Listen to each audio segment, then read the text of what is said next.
Good afternoon, everybody. Welcome to another episode of Disability Landscape.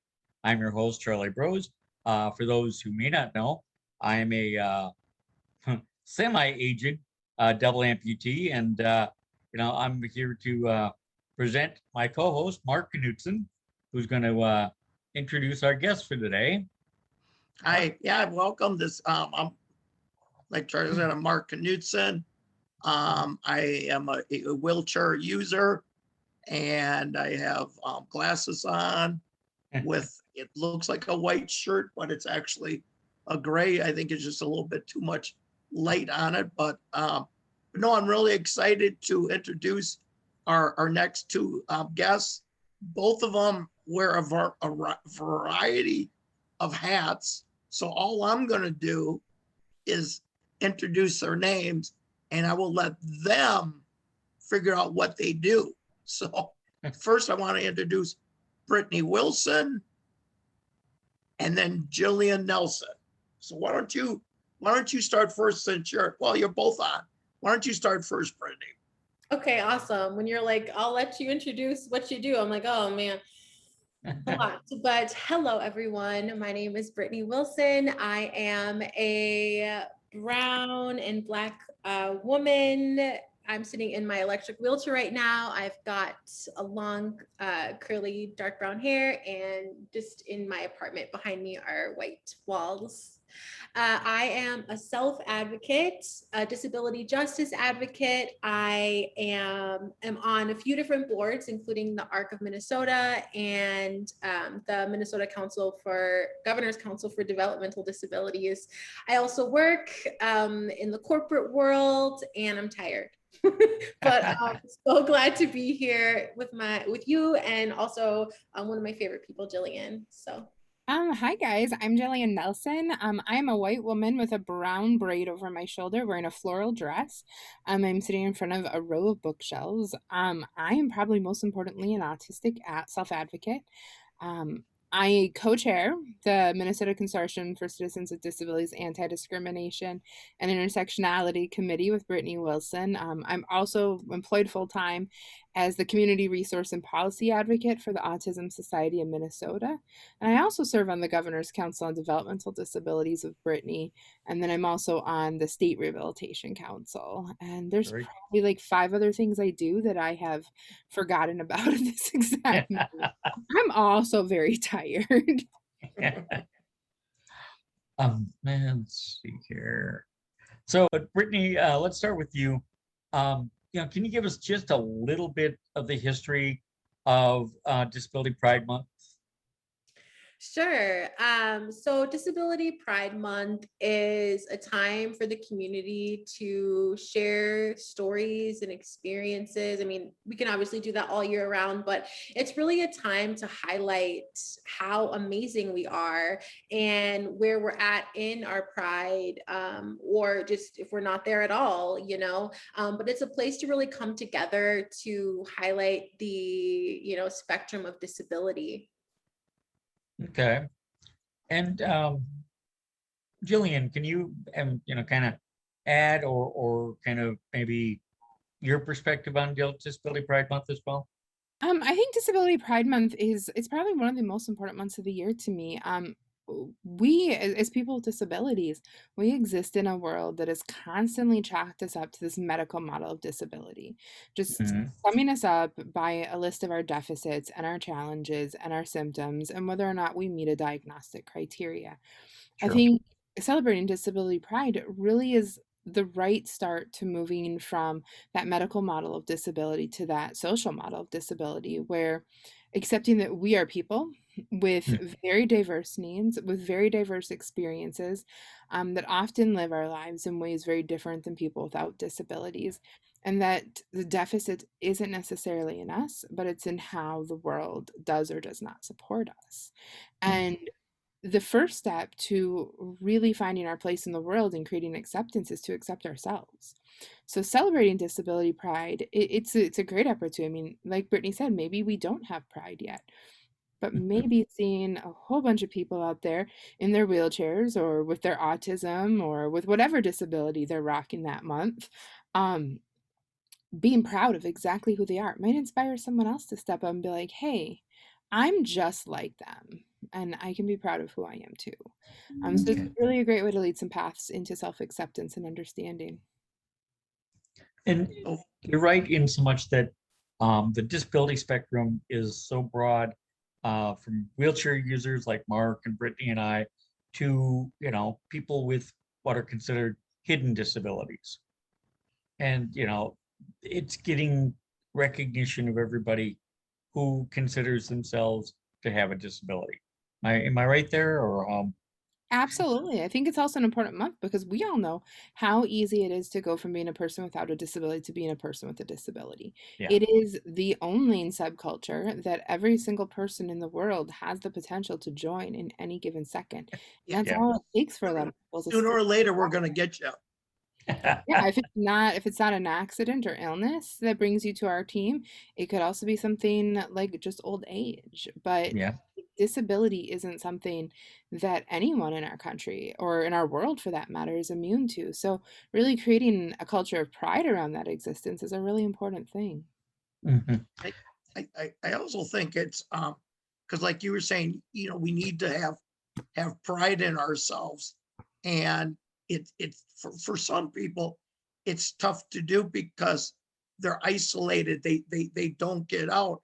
So if whatever the opportunity I believe you have to get out and get involved, do it, because it's basically you got to start somewhere and start with the baby steps of just getting out there, being involved, getting the confidence. With the confidence, then the pride will come along. Would you agree with that? I think so. I think for me, um, I think disability pride honestly probably came last out of when I think about how many intersections I have, someone, a woman of color who identifies as queer with a physical disability. Um, I think I accepted so many other things about myself first, and disability was like the last shoe to fall, so to speak, for Sure. me, drop, for me. And once I embraced my disability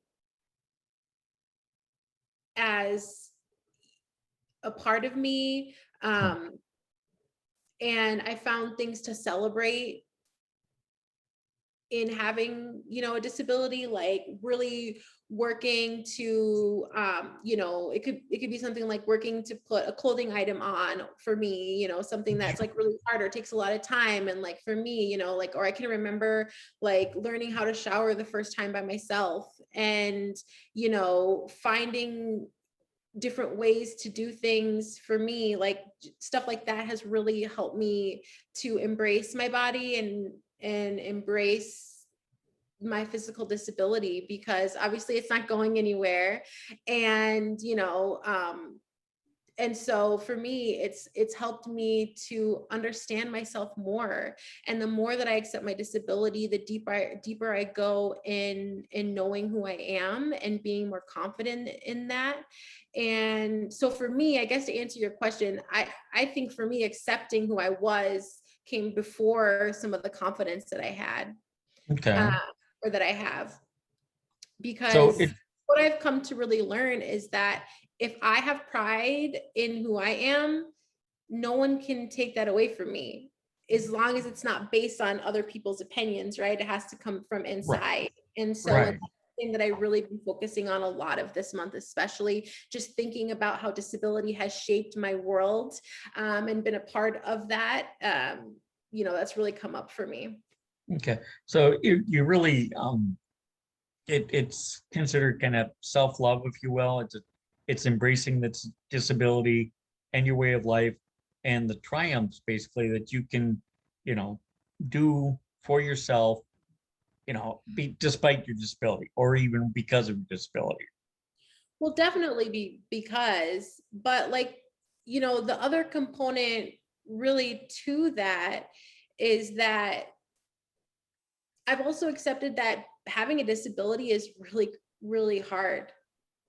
Okay. Wow. There's been a lot of moments of depression of, yesterday I put a post on Instagram about how, growing up I had an eating disorder because the images and things that I was seeing were of body minds that look nothing like me. And I felt, and it was a big reason why I really felt like there was something wrong with me, in addition to all the other things that our world tells us about Right. disability. But so for me, I've been through hell and back with learning to accept my embodiment. Hmm. And so for me, pride comes from going through that, because that's hard.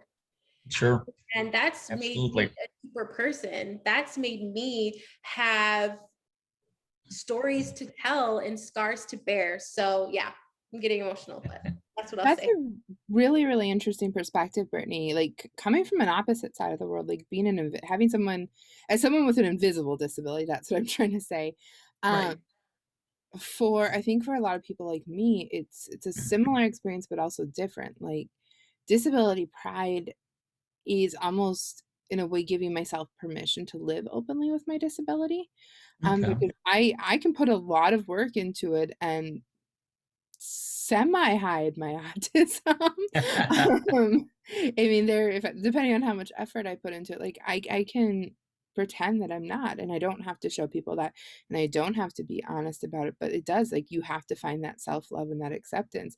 Because, like, for me to exist in the world autistically, to have accommodations in the world autistically, to have services and supports, I have to have enough pride to be willing to say I have a disability and I need help versus pretending everything's okay and hiding it because I'm afraid of what other people might say or how they might react or how they might treat me.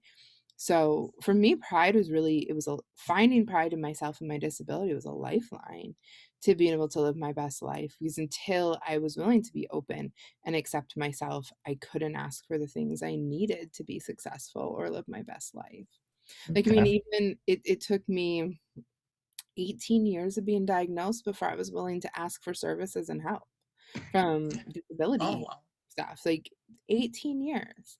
Yeah. Because society had given me a message that if you just work a little bit harder, if you just try a little bit harder, if you just buy this organizational tool, or if you just implement this system, you can do this. Like it took a long time to be like, no, these challenges I have, things like executive function or taking care of myself, those were part of my disability and that was okay. And being proud means I can ask for that help. So Mhm.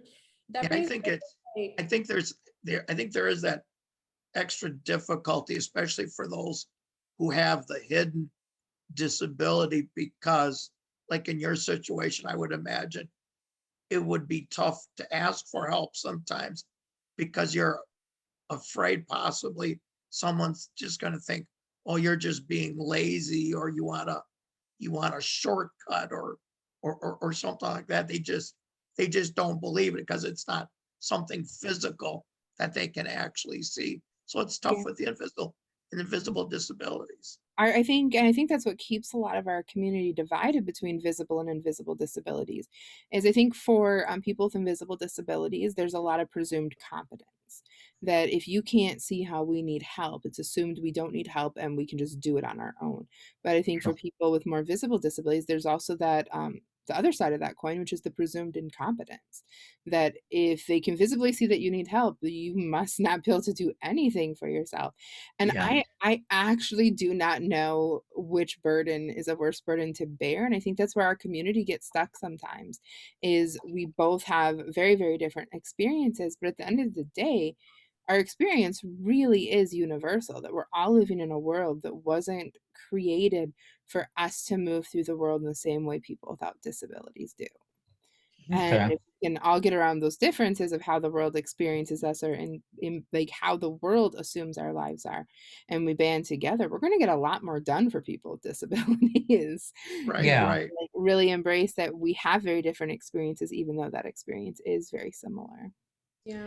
And that's why I think it's like so important to just like talk about that systemic ableism that really holds us all back. Because when I think about accessibility, I mean, billionaires can go to space. Why can't we, get it together to create a more accessible world? I think it's really a choice, truly. And at this point, we have the resources, the technology, the wherewithal to really provide such a much more accessible world. And I think that that's why it's so important for us to talk about ableism and internalized ableism and how that affects our world, and really get people, like we've talked about, to understand that disability will affect them too at some point. And the more we naturalize and normalize disability as being a part of the human experience, the more I think that we can get on this level of preparing for it in the best way possible. And unfortunately, it's like death. People don't want to think about it and they don't want to talk about it. And it's still taboo, I think, for so many people. And part of that is because of that systemic ableism, is because this world is continually being built and uplifted, to not provide access for all types of people, right? And so, yeah, I could keep going on. You touched on, billionaires going to space, where people who are wheelchair users should be able to get on and fly in an airliner without having to put their wheelchairs in cargo hold and hope that they're in one piece when they get to the other end. And also, let's make it possible so those people who use wheelchairs like you and Mark and I can get on a flight in our chairs and stay with our modes of transportation throughout the flight. It shouldn't be that difficult. Except, like, I would like to make it through an airport without having an autistic meltdown in terms of accessibility. So Can you just explain a little bit what that what takes place there, if you don't mind, Jillian? yeah, traveling's rough. Like, everything is so unpredictable and chaotic. There's so much noise. Yes. There's so many people. There's so many social expectations that no one actually ever tells you exactly what you're supposed to do. Like, half the time I have to take my shoes off, half the time I don't have to take my shoes off. Yeah. I never know who I need to hand what documentation to. If they move my gate, if my flight gets canceled, if the corner store's out of Diet Coke.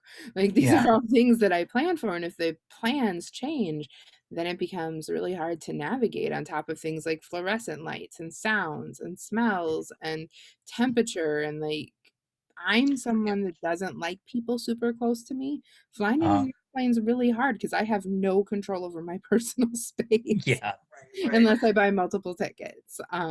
So, and then Jillian, are you aware of Project Sunflower? I am aware of Project Sunflower, and this is where it gets into, have you ever heard the term hostile accommodations, Charlie? I have not, but I'm sure they exist. So, like I'm gonna use me and Brittany for an example. If me and Brittany walk into a restaurant together and we both need accommodations, nobody is going to question why Brittany needs an accommodation or what kind of support she needs.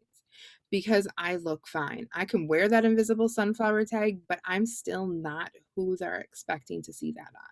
They're expecting to see it on kids. They're expecting to see it on people with visible developmental disabilities, where you can talk to someone, not the person who can stand in front of Congress and testify, but then has a meltdown walking through the airport. Like, there is still so much presumed competence that every time I have to ask for an accommodation in a place like that, it is a challenge. Like, actually, me and Brittany for a little while belonged to the same gym. Brittany had zero problem getting the support she needed in the gym. I got pulled out of the pool with my PCA and told I couldn't have my PCA there because they couldn't see my disability. So I had to fight for a month and a half for them to be like, oh yeah, no, you can have your PCA with you, even though it's clearly outlined in the ADA that I can have my personal care attendant in a public space. But because they couldn't see my need, I had to fight for it. And sometimes that fight for an accommodation is more traumatic than the thing you needed the accommodation for. So you just buck up and put on your Yeah. big girl panties and you deal with the hard stuff, because the things that shouldn't make it easy and shouldn't make it accessible, getting them are harder than like just doing it the hard way. So overall, I do you see this in a matter of education? Absolutely. The whole world just needs to like, it's all about understanding and acceptance, and I dare I say it, awareness. I have so much to say really quick. Like one of the major things that I think in addition to having conversations about ableism, that we need to talk about is access needs, because every single human has access needs. Why is it special needs when someone with a disability has them, right? But one Yeah. thing I think we need to really make people understand, in America especially, and in this Western culture, we have this notion of being independent, pulling yourself up by the bootstraps, Mhm. um, and really the truth is that we're interdependent, and that's a principle of disability justice. And we all have needs, and we all rely on one another in some way to eat, to live, really. And so I think the more people understand, and I think that there was some of it during the pandemic because things suddenly became so much more accessible, Yeah. and suddenly the things that people with disabilities had been wanting and needing became Mhm. accessible to the masses. And I think people really started to understand what certain access needs, like being able to shop at a certain hour when it's less busy, Yeah. like going and picking up, your food and doing all these, or having it delivered or whatever it may be, that those are really Mhm. access needs that make our life better. And that's the same really with us.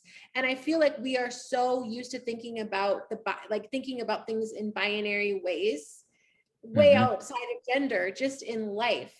And um and we really need to get out of that and think about how we can provide an accessible world for everyone. Because I think if people really did, you know think for a moment about their life, I'm sure there's a lot of things that they're needing that they're not getting, or ways that they could receive help or access that they're not having. And if we unpeel that layer more and really talk about that and get real with it, I think people will understand a lot more about access.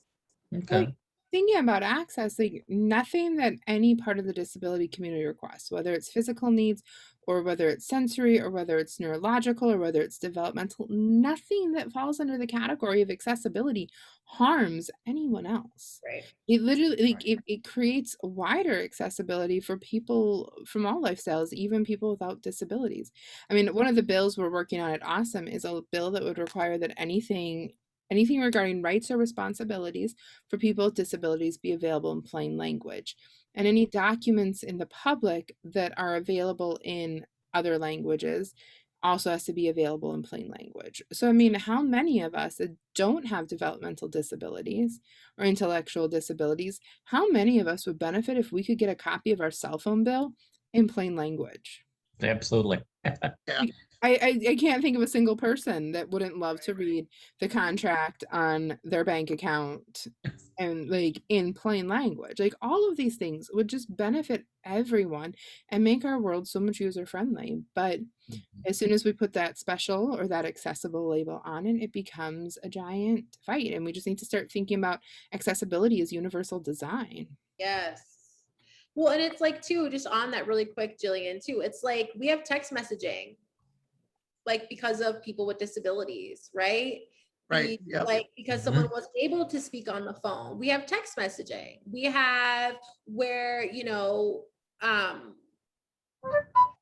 there's just so much. Honestly, my mind's going a million miles a minute, but there's more to just what Jillian said, is that accessibility benefits us all. And I think that's what's so frustrating with being an advocate sometimes, is like getting people to understand that like this will be your life. We're fighting for you. Why can't you just see that? Or not, I don't know, see that ableist, but of me to say. Sorry.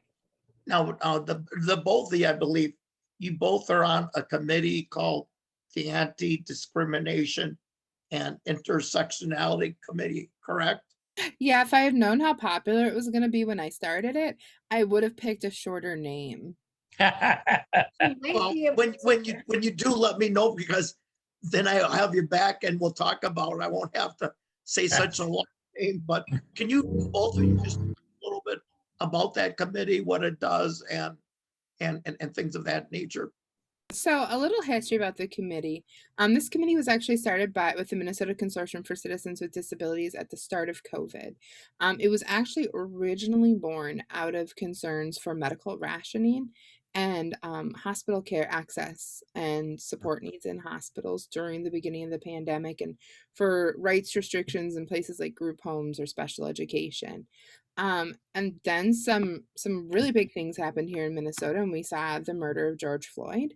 And it really kind of challenged us as an organization to really step up and do better. Like, we are charged for all these different organizations that make up the consortium with creating better policy for people with disabilities.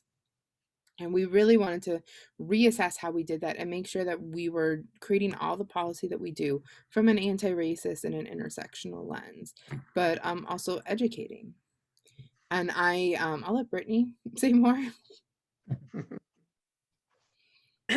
Well, I joined the board, or not the board, I apologize. I joined the committee as co-chair a few months ago now. And so I'm still kind of getting my feet wet as a co-chair of this committee. But so far, we've just been able to do a couple of really awesome things this month to celebrate Disability Pride Month. We had a trivia session, and that was really fun. We've been doing some things on social media in regards to Crip Camp and just talking about how amazing the movie is and how, it's affected the community. And I know we've got some other really awesome things coming in the future. And so, yeah, we're looking for more members. If you are in the community and you would like to join, please do so. We're going to have to leave some links for you in the description box so that you can apply. I think it's $20 or $25 to join, but if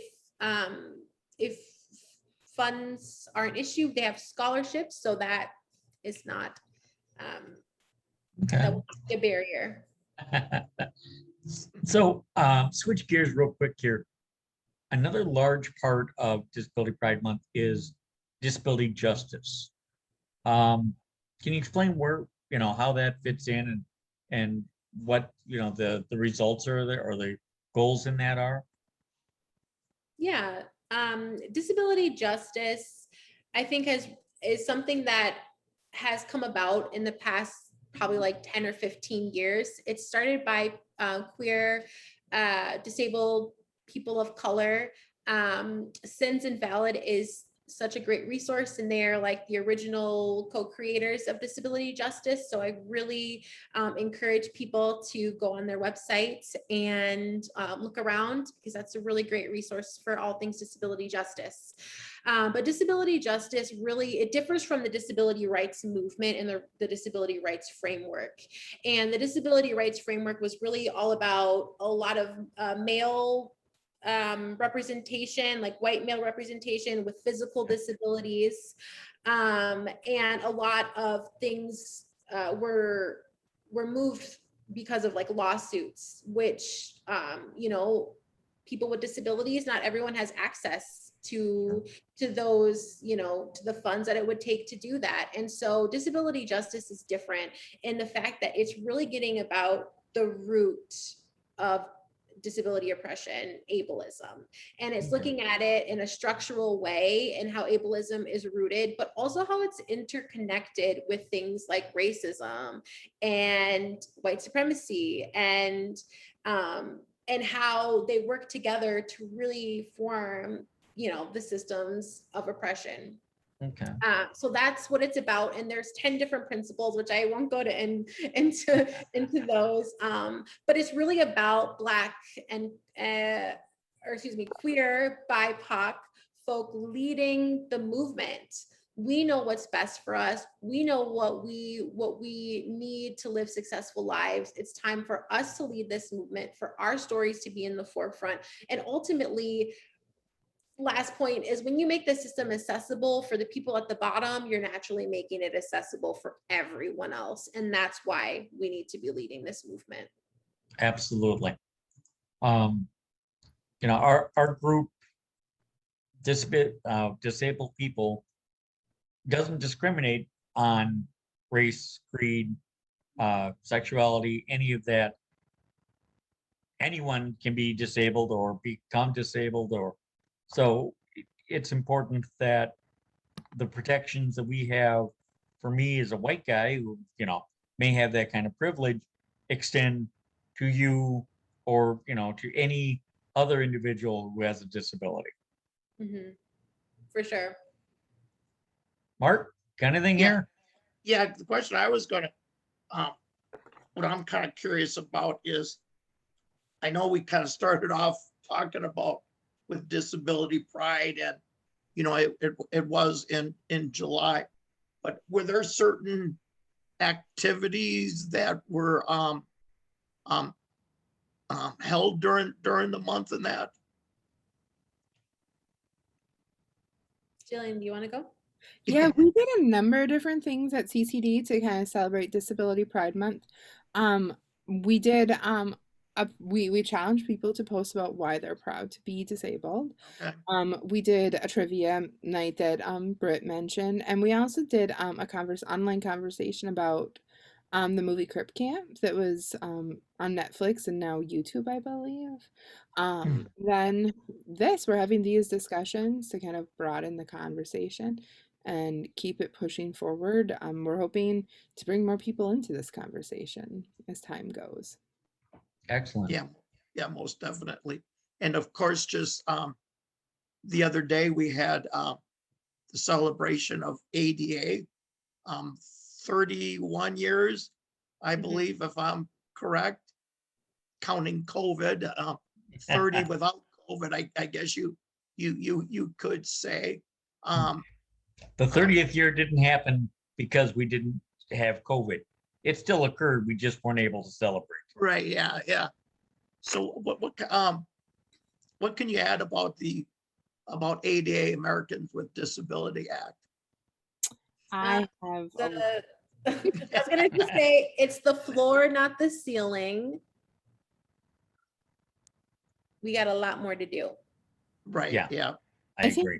the ADA is a fantastically fundamental piece of disability rights movement. I am in awe of the people who passed the ADA. I think it is a landmark piece of legislation that brought us so far forward from where we were before. But saying that, I also think that the ADA still leaves out a lot of people with disabilities. There's very, very clear defined language about what physical accessibility looks like in the ADA, how wide a door frame has to be, how many degrees a ramp grade can be. All of these things exist. For people with less physical access needs, with sensory access needs, or intellectual access needs, the only thing the ADA says is that we have a right to reasonable accommodations. Unfortunately, the ADA also doesn't put in anything about what happens if you're denied reasonable accommodations, if you have to fight for reasonable accommodations. What is a reasonable accommodation?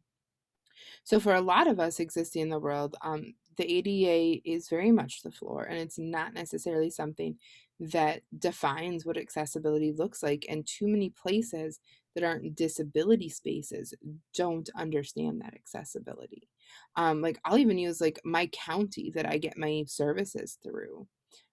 For me, accessibility is knowing that sometimes my communication, like I have a neurodevelopmental disorder that impacts communication, but I also still regularly get hung up on by my county finance worker if I become dysregulated because I seem to be hostile.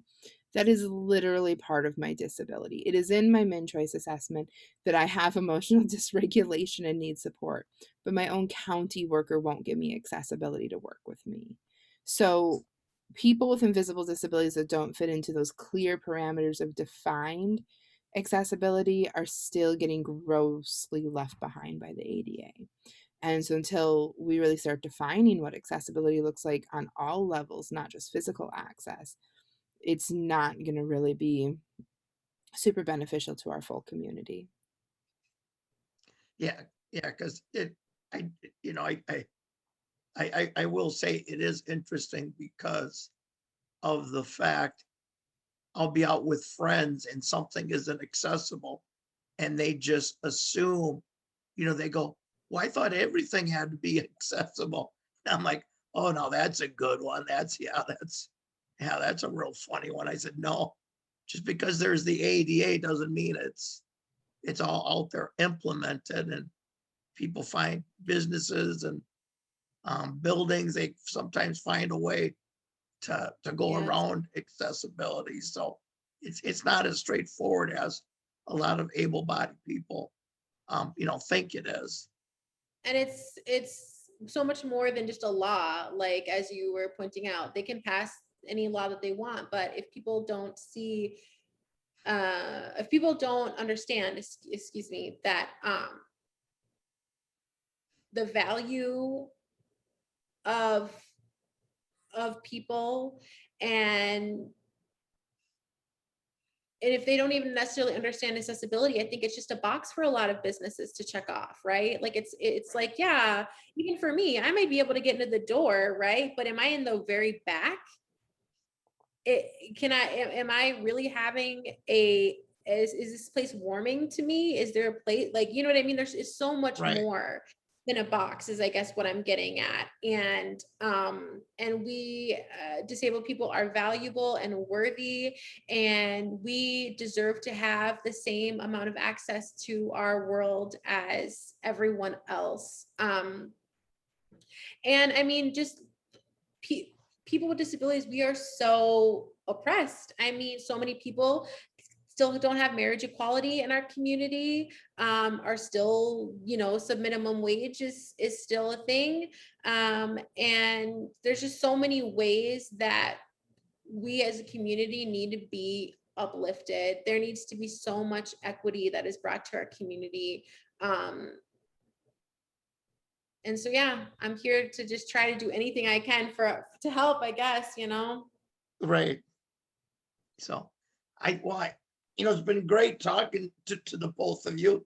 I think we're coming down to the end of our time here for today's show, but we definitely look forward to having you two to do another show, which me and Charlie will let you guys, gals, I should say, excuse me, take over the channel. Hopefully you'll give it back to us at the end. So it should be an interesting time. Well, Charlie and I will have to make sure we have our security blankets with us while our channel is gone. But Brittany Wilson, Jillian Nelson, thank you for joining us. And Charlie, I'll let you do the final wrap here. Thank you, Mark. Got to thank Brittany and Jillian for being here today. Give us a lot of great information about what disability pride is, and the steps that we're trying to take going forward. It's a long journey, but every step is worth the trip. So I want to thank you ladies once again, and Mark, my co-host. This has been Disability Landscape. We'll see you next week.